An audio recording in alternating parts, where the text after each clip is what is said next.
Hello, today I'm going to rank the solo albums of David Byrne. David Byrne being the ex-member of the Talking Heads, and I think his solo work is criminally underrated. Uh, with that out of the way, I don't think there needs to be a long intro, so let's just get straight into this with Lead Us Not Into Temptation being a soundtrack album. We'll start here. And this album is amazing, honestly. I think it's his best soundtrack album he's done. It is probably the darkest thing he's ever made. It definitely is not a traditional David Byrne album, but, I think in ways it's like, I feel like this could be David Byrne's soundtracks for the blind. Um, it's just a very haunting album, and I love it for that. The song, Canal, I think, is what it's called, is probably my favorite off of this album. Lots of jazzy moments on here. Just great stuff. Yeah, Canal Life from this album, easily the best song here, and I think this is just it's definitely worth your time. It reminds me of a lot of Dead Can Dance in some places, and I think this is an easy A tier album. Hell, I think maybe even S tier, but I'll keep it an A. But next is for a play, I believe, music for the knee plays, and it just has pretty much all spoken word with a backing brass band. And I'm sorry if you hear a dog in the background. Uh, but this video is also unscripted, so I should mention that. But um, this album is, in my opinion, just boring. Like I don't really care for how the brass band sounds.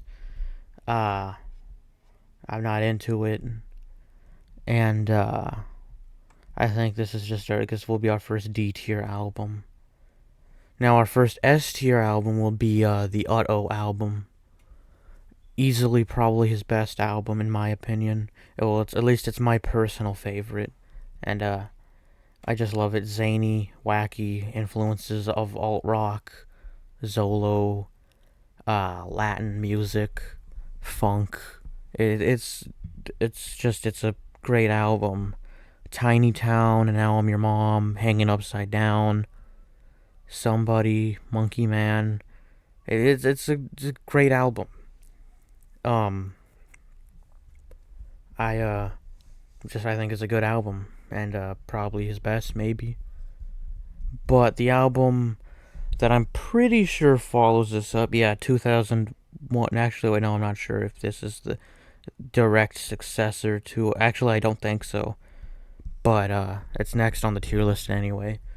2001's Look Into the Eyeball, which may be my second favorite, and I kind of swap these albums around with each other on what's the best, or at least my personal favorite, David Byrne album. It has my favorite David Byrne song, Neighborhood, which is just, this very funky track. A You Be Jesus, Like Humans Do, Walk on Water, Everyone's in Love with You. I'm pretty sure Like Humans Do it's either Everyone's in Love with You or Like Humans Do, which came installed on like Windows computers for a time. So, that's pretty neat. But yeah, definitely one of the better albums from Byrne. Next is the Catherine Wheel, which is another soundtrack which you could sum it up as instrumental Talking Heads that has more ambient influenced, and I think this is a C tier album. Not terrible, not the best. His Wife Refuses is the only track I really return to on this album. Everything else is sort of whatever, but it's not bad by any means. Nothing really special here. Well, however, the next album, Feelings, is also pretty good. Easy S tier again, but Feelings, Wicked Little Doll, um, Miss America. I believe Miss America's on here. Yeah, Miss America, Self Seduction, Dance on Vaseline. Uh, They Are in Love. Just a good album. Uh, this used to be my favorite for a while, but re-listening to Uh-Oh made me realize that yeah, no, this is this Uh-Oh is the best album, but Feelings is a pretty strong album. Although this next album I feel is better than Feelings in my opinion, and is the first solo album of his I listened to, that being the Ray Momo album. It is a Latin mambo and salsa album, and it's great. Uh, Make Believe Mambo, I believe that's what it's called. Um, what else is on here? Good and Evil, Lie to Me, Women versus Men, Independence Day, The Dream Police, all good stuff. And I think that this can go here. That I put this above Feelings. Next up is his self-titled album, which I used to have this up there as one of my favorites, but re-listening to it, I think it's not as, I don't favor it as much, but it's still a great album. Um, the track Angels, Crash. What else is on here? Angels, Crash, Self-Made Man, Sad Song, Strange Ritual, You and I. This is a good album, although this may ruffle some feathers, but I'm putting this in A tier. I like it, just I think I prefer these albums more than it. And then, In Spite of Wishing and Wanting is another soundtrack. This album has a lot of, well, not a lot, but there's cool moments and ideas on this album, and I think they're sort of underutilized. Like, I'll be listening to a song and be like, "Oh, that's cool," and then it stops. And really, it's my problem with it. It's probably his most experimental thing he's done. But so if that interests you, there's that. But Sleeping Up, Speech, and Said and the Ants is the highlights here, in my opinion. But even then, I don't think they're strong enough to really carry this album. I think this is a D tier album. Next, I believe, is the first solo album of his that isn't a soundtrack. The album with Brian Eno, My Life in the Bush of Ghosts. This album is pretty cool. It's I'd say it's almost like plunderphonics with mixed in with Afrobeat. America's Waiting, Help Me Somebody, Quran, Carrier, A Secret Life, Mountain of Needles.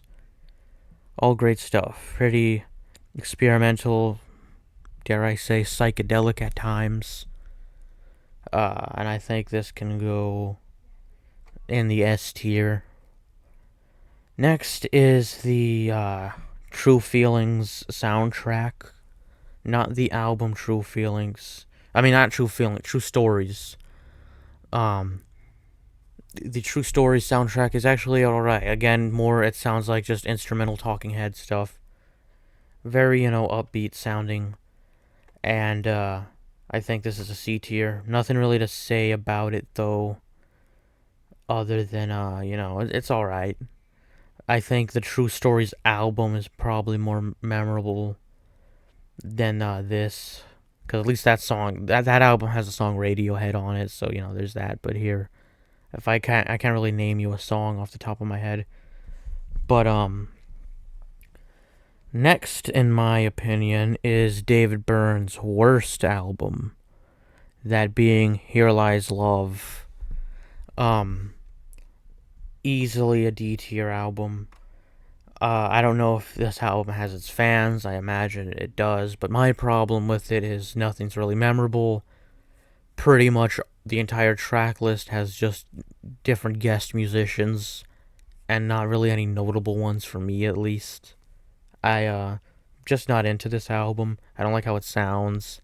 I think it's just a very weak album, and I don't think there's any really tracks I can bring up here. Now, my next choice here is going to be somewhat probably controversial, just because I know a lot of people, celebrate this album and people like St. Vincent, but I was never a fan. She's not, a bad musician. I think I'd go as far as to say she's a pretty decent guitar player, but I was just never into her music, and I don't think they have much interesting chemistry here, for me at least. It's not bad by any means, but the David Byrne and St. Vincent collab album is, in my opinion, just not super memorable, not super interesting. I like the song Who.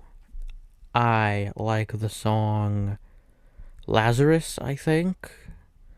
I really don't remember this, but the Love This Giant album isn't really, nothing for me at least. I know this is like people like this album, but I just don't. Another C tier album, The Last Emperor soundtrack. Um, I don't see no reason to come back to it. There is just really nothing to, like, it's just a soundtrack. Not super notable for me, at least. I'm sure, you can get enjoyment out of this. It's not bad by any means, but again, I find it boring. And same goes for this next album, Big Love, which is another soundtrack, which is, in my opinion, probably his weakest one. But it's forgettable. I couldn't name you a track if from this album, even if I had a gun to my head. It's really nothing. I think this is probably his weakest album. Like, if we're gonna exclude the Love Lies album, which again, not terrible. The musicianship is, whatever. There's just nothing here that it's like, if I had to be stuck with a David Byrne album for the rest of my life, it wouldn't be this one. Next, though, is his 2018 album. I believe should be his latest album, actually. American Utopia, which I enjoy this album quite a bit. Re-listening to this is an easy A tier. The Everyone's Coming to My House is one of my favorite songs by him. It's Not Dark Up Here, Dog's Mind, Every Day's a Miracle, Gasoline and Dirty Sheets. Great album. Only complaint, I wish there was more. The album is about like 37 minutes, which is almost 40, but I feel like one or two more songs could have been here. And but really that's just a personal problem with me. It's a good album. The next album is The Forest. This is a classical crossover with hints of new age splashed in, and I'm gonna give it a B. It's honestly not my favorite album by him, but I enjoy it under the right circumstances. Like, if I'm in a specific mood and I want to feel like I'm in a soundtrack to this, like, epic fantasy or whatever, The Forest is, there. I don't come back to it often, but, it's a whatever album, but, yeah. Now, these next two, I'm not sure actually, how people feel about these, records, but, the, Grown Backwards album isn't really, isn't my favorite from him. Glass, Concrete and Stone, Tiny Apocalypse, and Civilization I come back to, but I'm really just not into it. I I've seen this cover float around, so I imagine, people are into it, but I'm just gonna give this a C tier because I don't really find it memorable or anything. Not that it's bad. I don't think. If we're gonna exclude the D tier, everything here is perfectly fine and has like content in it that's great. But this album just I don't really return to it. And this next album is another collaboration between David Byrne and Brian Eno. Everything That Happens Will Happen Today is another album that I'm not super into. It's not bad by any means, but it's not memorable for me, and I also could not name you a track off of it, but this is going in the C tier. I remember I know there's a couple songs off here that I remember enjoying, but for the most part, I'm just not into it. But yeah, that concludes my David Byrne tier list. So yeah, thank you for watching, and yeah.